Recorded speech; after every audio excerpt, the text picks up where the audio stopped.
Depuis ses origines et jusqu'à la Renaissance, le christianisme a vénéré un roi égyptien qu'il considérait aussi historique que Moïse.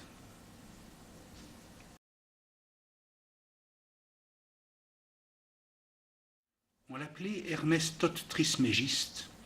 Son souvenir était rattaché à la grande cité d'Hermès, Hermopolis Magna, dont l'activité avait cessé en Égypte avec l'échec de César et de Cléopâtre, juste avant l'émergence du christianisme.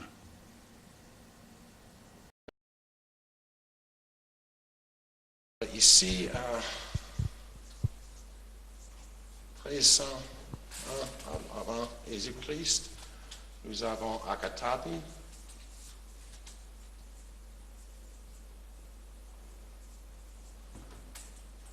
La cité du soleil d'Akhenaton. Et ici, 300 années avant Jésus-Christ, nous trouvons Hermopolis Magna et l'Alexandrie.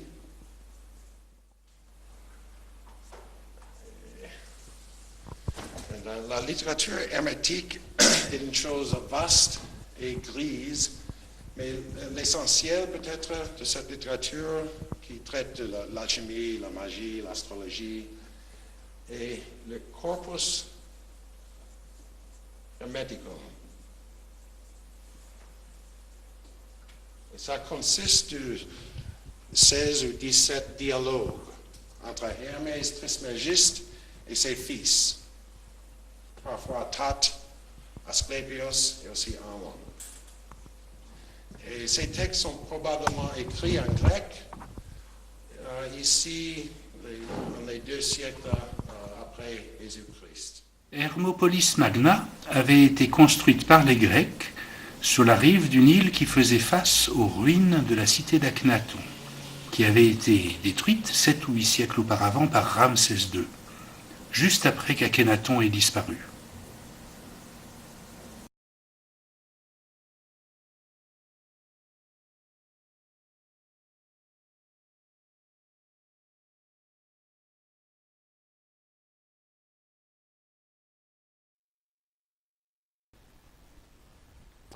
Étudions notre couche, un autre degré du pouvoir.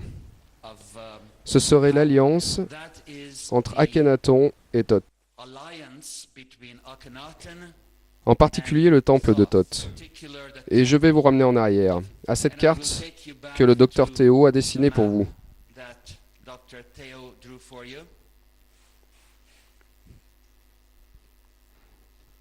Akhenaton a construit sa ville sur la rive est du Nil, tandis que le temple de Thoth était sur la rive ouest.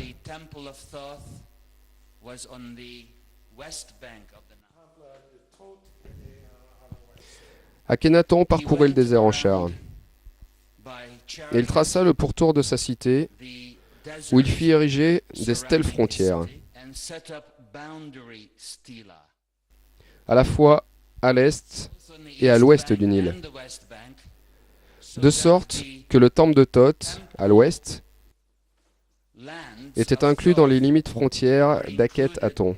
Les pères de l'Église appelèrent donc Hermès Thoth Trismégiste le roi qui avait régné là, dans une très haute antiquité, pensait-il, contemporain de Moïse et d'Orphée.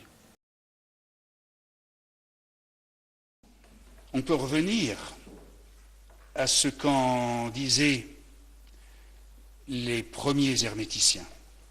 Les premiers herméticiens décrivaient le Trismégiste comme un roi d'Égypte.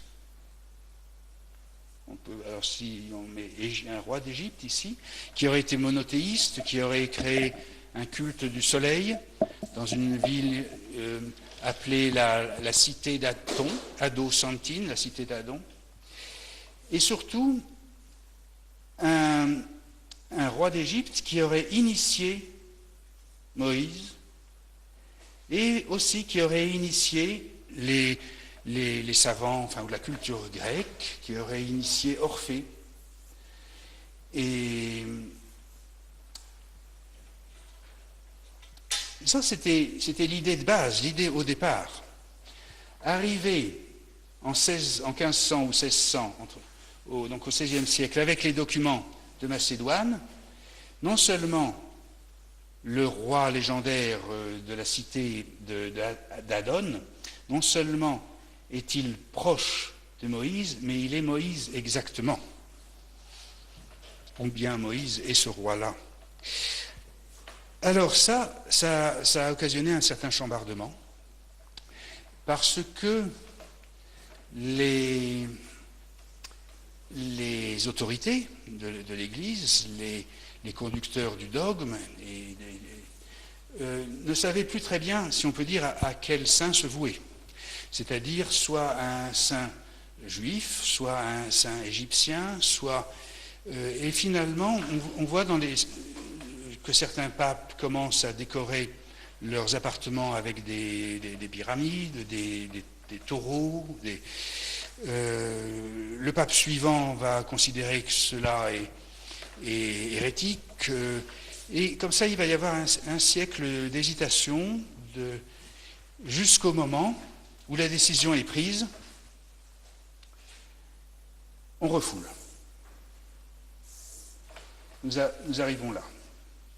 C'est l'Inquisition qui refoule non seulement l'identification, mais qui refoule toute l'idée d'hermétisme. On n'en parlera plus.